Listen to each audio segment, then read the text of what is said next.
Hey Crusaders, I'm Sophia and welcome to another episode of State Review. I can't wait to show you guys what we have in store for you this week.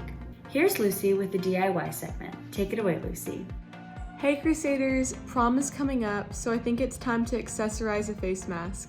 All you need is a mask, some glue, and then some sequins. I'm gonna start off by gluing down some of the bigger sequins.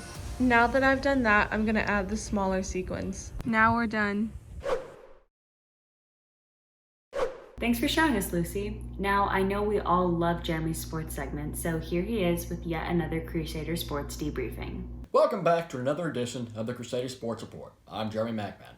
On the diamond, your Crusader baseball team is staying red hot, with 9 straight wins and a perfect 6-0 record in district play.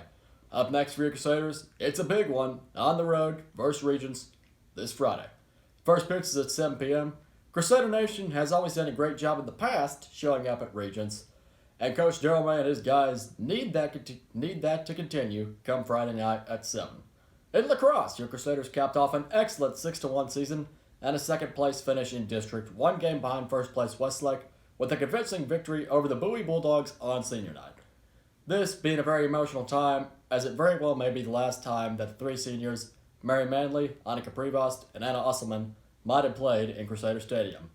On to the boys lacrosse team, who are trying to finish what's been an up-and-down season, with their current overall record at 4-4 and 4-3 in district play.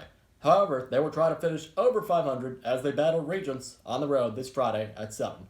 I would also like to take this time to thank the 6 seniors of the boys lacrosse team, Dylan Brucker, Javier Garza, Brendan Lynch, Connor Mahon, Brody Maltrude, and Cole Zimmerman for their dedication to the boys lacrosse program.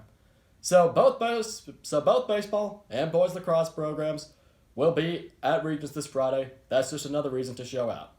Last week in Waco, it was state championship time for your Crusader tennis team. Your Crusaders put up a great fight and even had one player in freshman Steve Kaufman walking away the 2021 TAPS 5A single state runner-up. Congrats to head coach Carlin Murray and his team on a successful ending to their season. On the golf course, it's district tournament week for your Crusaders as they begin the 3-week trek to state this Monday at Lake Cliff Golf Club. That's all for athletics this week. Tune in back next week for more. Go Crusaders. Thanks for the rundown, Jeremy. Now, of course, we have to have a Seder on the street, so let's see what Cole and Jack have in store for us this week. Welcome back, everyone. Hope everyone had a great Easter. I got the golden egg for my scavenger hunt, just letting everyone know. So shockingly, we're going to ask what everyone did over Easter. I did not get the golden egg because it's hard to do. That's fine. Yeah, that's fine. So over Easter, I just hung out with my family. What I did for Easter was I enjoyed time with my brother and sister. QBs can be 1 through 19 I went on an Easter egg hunt. Wide receivers can be...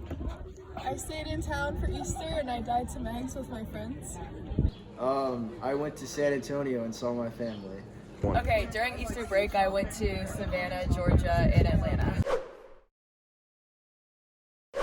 Thanks, Cole and Jack. Now, here's Joe with the movie review. Hello Crusaders, I'm Joe Eichhorst and welcome back to another movie review. Today we're talking about Godzilla vs. Kong. After numerous delays, the movie has finally aired on HBO Max and in theaters. And I very much enjoyed this movie. The movie mainly delivers exactly what the title suggests. It's a movie that doesn't really focus on human characters or plot so much as it does with grand visuals and epic fight sequences, because it's just a giant monster movie, and if you're there for the human characters, then you're just in the wrong movie. Not to say that the movie doesn't have human characters or a plot. It's just not the focus of the movie, because people go to the movie just to see Godzilla and King Kong fight. And it delivers squarely on the title, and it's an absolute blast of a film. And if you just enjoy turning your brain off and just watching it, and it's kind of like a Fast and Furious movie. So like, don't pick it apart. Don't just go in, turn your brain off, and just enjoy it. And I promise you're gonna have a great time with this movie. In the end, the movie is just about a radioactive lizard fighting a gigantic monkey. So just have fun with it. Now, for those of y'all who don't know, Mr. D has a very successful baseball show called Let's Get To. He interviewed St. Michael's alum Alex Canada about his first year playing baseball for the Southwestern Pirates. Here's what Alex has to say about playing baseball as a college freshman. Ladies and gentlemen, please adjust your scorecards. We have a special guest in the lineup. All right, we are joined by, and he's a familiar face on the show back when he was a high school ball player, but now he's playing for the Southwestern Pirates. Alex Canada, or actually, as he says on his bio, Alexander Canada. I guess you got big time on us. Is that what happened? Yeah, that's what happened. All right, let's talk a little bit of college ball, man. First of all, how much fun are you having? It's a lot of fun. I mean, with COVID and everything and no fans at the very beginning of the season, it was a little weird. I mean, obviously we saw like the MLB did it all of last season except for the last few postseason series, but it was a little weird at first because it was just like felt like you were just scrimmaging, but the games actually counted. And but the energy in the dugout, the being around guys who were all the best players at their high school, more than likely, it's been a lot of fun. And to get an opportunity to play too a little bit this season has been great. Well, I wanted to talk to you about that because I've heard this from other college freshmen that it's a little backlogged, right? Like because of the way they handled COVID and giving people extra eligibility, are you finding yourself really just having time to really learn your craft without necessarily being thrown into games yet? I am. So we have a lot of depth here, and it's been good. We have one of our catchers is a fifth-year senior who came back after last year. And so learning from him and especially playing games because I was thrown in during our conference opener, that series that we had. And so just learning from him and being able to take his advice has been really good. And I think it's not more of there's more competition type thing. It's more of you get better learning experiences from the older guys. And so you've had some offensive success already, 6 RBIs according to the website. Getting that first hit, load off or just a blast? Which was it? A mix of the two. I mean, it was kind of weird because my first 2 college ABs, I didn't see a strike until the count was 3-0. So I was auto take and then I got walked. So, I mean, it was a little weird, but getting that first hit felt really good, and all the support from the dugout was amazing that weekend. I imagine it was funny watching the Astros Chas McCormick get his first hit and making sure everybody got the ball back to him. Again, I had to imagine like, okay, you've got the first one, so now you've got 4 years left of getting base hits before the next level. Mm-hmm. Yeah, it's a lot of fun. Now, one of the things we've covered a lot on the show, and I was curious with what you found out about it, like, do you plan on playing summer ball this year, or is that something that's open to freshmen? So this year I'm probably not going to pursue summer ball just to work a little bit more and just need to earn a little bit more money for next year. Yeah. But sophomore year or summer after sophomore year, I'm definitely thinking about it because like our head coach has connections and so do some of assistant coaches. So that's definitely something I'm looking into. Yeah, and you definitely need to let us know where, and we'll plan a trip up because that's some of my favorite kind of baseball on the planet. Mm-hmm. So wrapping down the conference schedule, you guys are right around 500. How has it been just your first year going back to, fall practice? I know we messaged a bunch about that, and just like seeing the end of year 1 in sight. Are you already ready for year 2 to get started? It's been a wild ride because in the fall, Southwestern and I think most of D3 didn't have any sports, no games. Yeah. So all 20 sports teams here are playing at the same time. And the fall, we didn't have a lot of practices. We didn't actually start ramping up until November.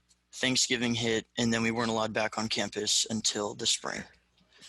So it was crazy. And then all of a sudden our season was here, and we're more than halfway through, and it's April 5th. Yeah.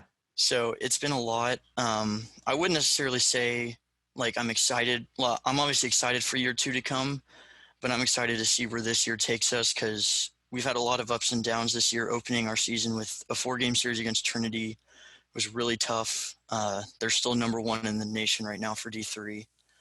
So it's been a lot, but we're excited to see where it takes us, and we're just hoping for that top 4 finish so we can compete for a conference championship. Yeah, and to that end, right? Like, was there a learning, or is there a learning curve for you? You were at the top of your game at St. Michael's, but now all of a sudden, like you said, not only are you playing with the best players in your high school, but you're playing against the best players in their high school. How big of a jump in competition has it been? I'd say the past couple weekends it's been fairly neutral, but watching the guys play against Trinity and TLU, who are two of the top dogs in our conference, Yeah. It's hard. Like, you have guys who have transferred from D1s that play and pitch for Trinity.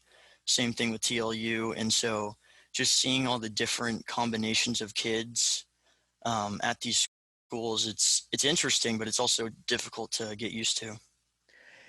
I guess one of the things too, like, give us a glimpse, and this is not your last appearance for the season. Like, we really are planning on having you on, once a month. And I know we sort of got jammed up for your first couple appearances, but like a look into the eye of the student athlete. Like, are you able to kick back and watch Yankee games? We all know you're a big Yankee fan, or is it really books in baseball for you right now, 24/7? I'd say it's books and baseball, and then you just got whatever game's on TV, you got it on in the background, and you peek up a couple times. Yeah. Okay, well, let's do that for the last minute or so.